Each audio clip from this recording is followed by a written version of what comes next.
Hi everyone and welcome to today's video. This is a B1 level language arts lesson, and today we're going to be talking about parts of a narrative.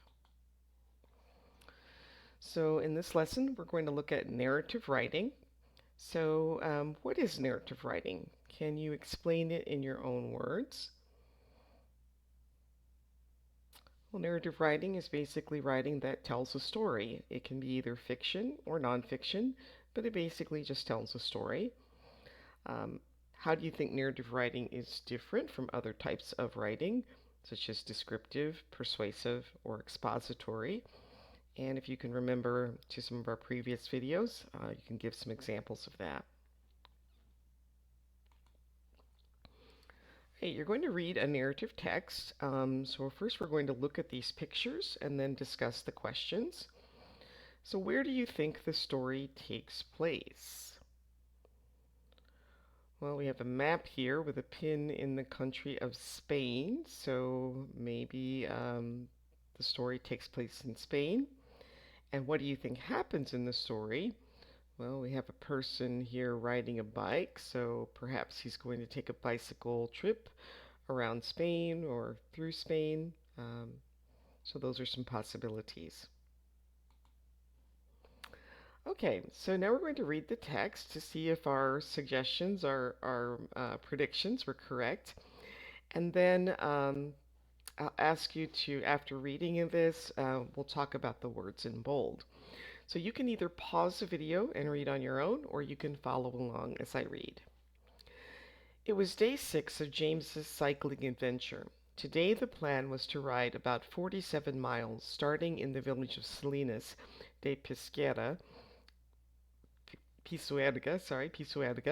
and ending in the hamlet of Cicera. The ride wouldn't be too challenging. There were 3 clear stages, and almost all of the route was on small country roads. First, a gentle incline over 20 miles until he reached about 4,440 feet. Next, a solid ride downhill for the following 20 miles. Lastly, a final brutal uphill ride to Cicera. After checking his tires, brakes, and various other components on his bike, he set off at 6:30 a.m. There was a pleasant breeze, and the temperature was a perfect 70 degrees Fahrenheit. The conditions were so good for cycling that he maintained a faster than usual pace for 3 hours, meaning that he arrived ahead of schedule for his planned lunch stop in Oviedo. You might note that Spain is famous for its long siestas, and James had had problems numerous times in the past, arriving in town hungry for food and with every store closed. Fortunately, this time he was in Oviedo and the local restaurant was open. Excellent.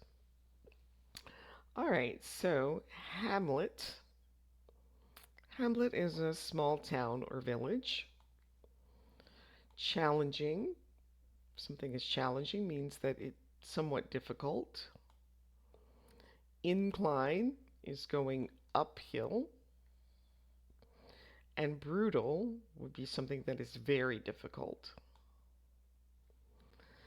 Components would be like the parts of his bike.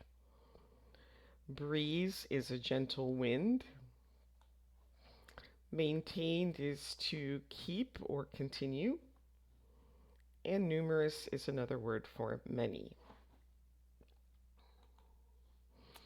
All right, so again, we're going to match the words from the text with their definitions. So a small part of something is a component. Very difficult and unpleasant is brutal. Many in large numbers, numerous. Difficult in a good way, challenging. A light wind is a breeze. A small village is a hamlet. A road going up a hill or mountain is an incline. And to keep at the same level is to maintain.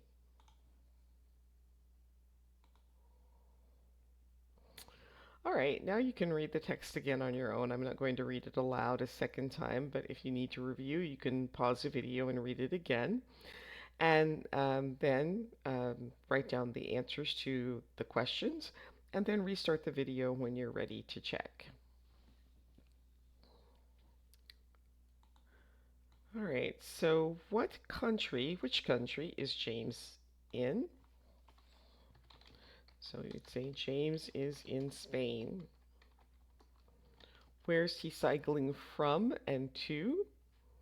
So he's going from um, the village of, oops, of Salinas de, can't spell today, Salinas de Pisuerga to Sisera.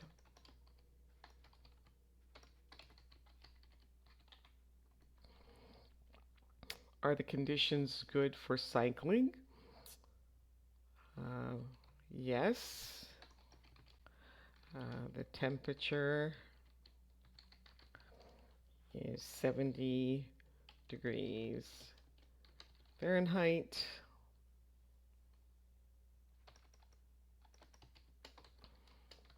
And there is a gentle breeze.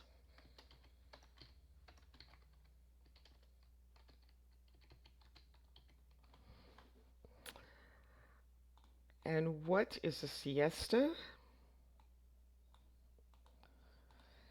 Siesta would be a rest period, usually in the afternoon.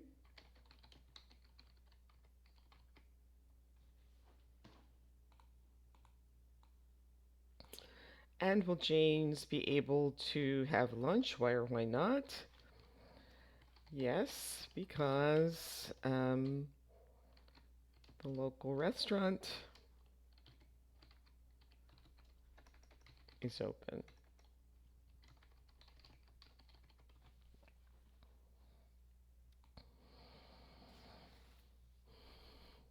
All right, so now you can look at the first paragraph again and then try to put these sentences in the correct order to show James's route.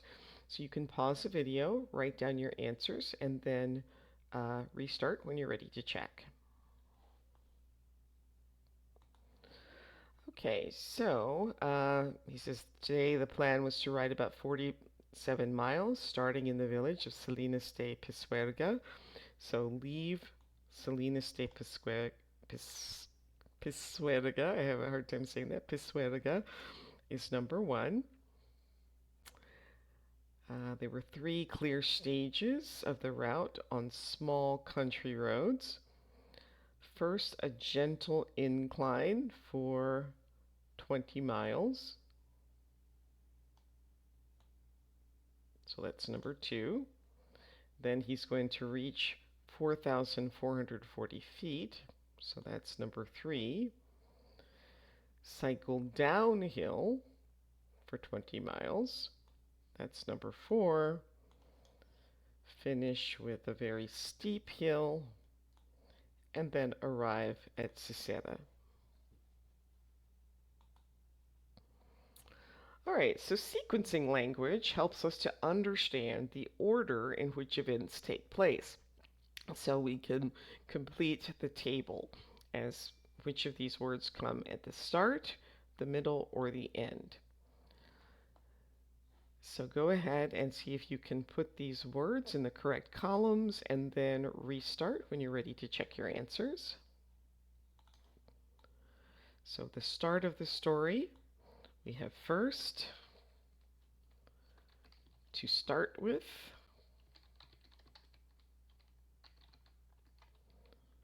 first of all, and initially.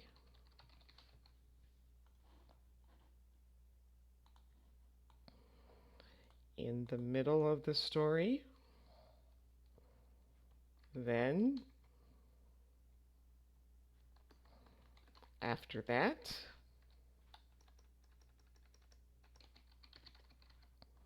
and later, And at the end of the story, at last, finally, and in the end.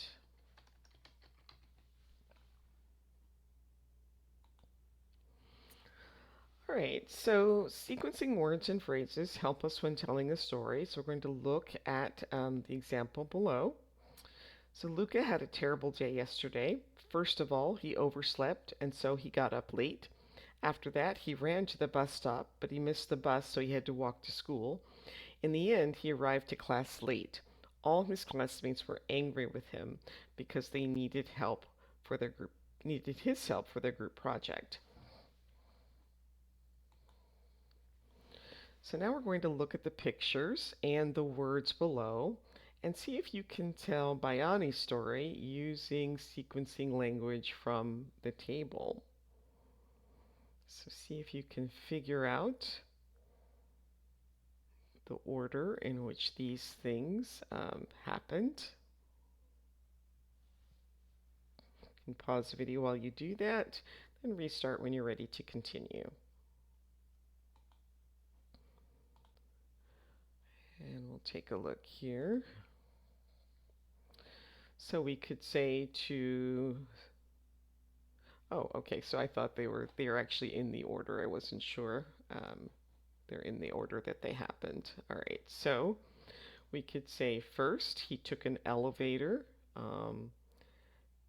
out of his building. Next, he took a walk in the forest. Then he came to a stream. Later, he had a nap under a tree. Um, After that, he stopped for a coffee. And finally, he went for a run. Okay, and then again, do the same thing with Laura's vacation. And you can put it together using the sequencing words.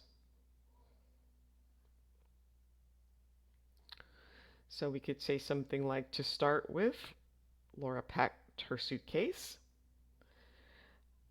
After that, she went to the airport. Then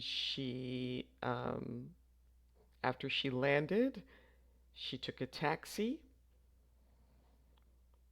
Then she checked into the hotel. After that, she arrived in her room. And finally, she relaxed on the beach. All right, so now think about one of your own vacations and answer these questions below. And you can pick either your last vacation, your best vacation, or your worst vacation.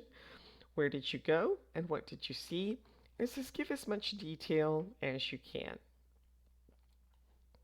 And remember what we've learned previously about using descriptive language, adjectives, that kind of thing when you're describing where you went and what you saw. All right, so now you're going to write a narrative text about one of your travel experiences. And so before you do your writing, make some notes on the table below. So put the things in the order that you did them. And then think about the sequencing language that you can use in order to describe each of the events. All right, so then after you've done that, you can write your text. Make sure that it meets the criteria. Does it use sequencing language for the start of the story, for the middle of the story, and for the end of the story? And does it describe at least 5 events from your vacation? So that's kind of what you're shooting for. All right, and then if you would like some feedback on your writing, you can send me an email.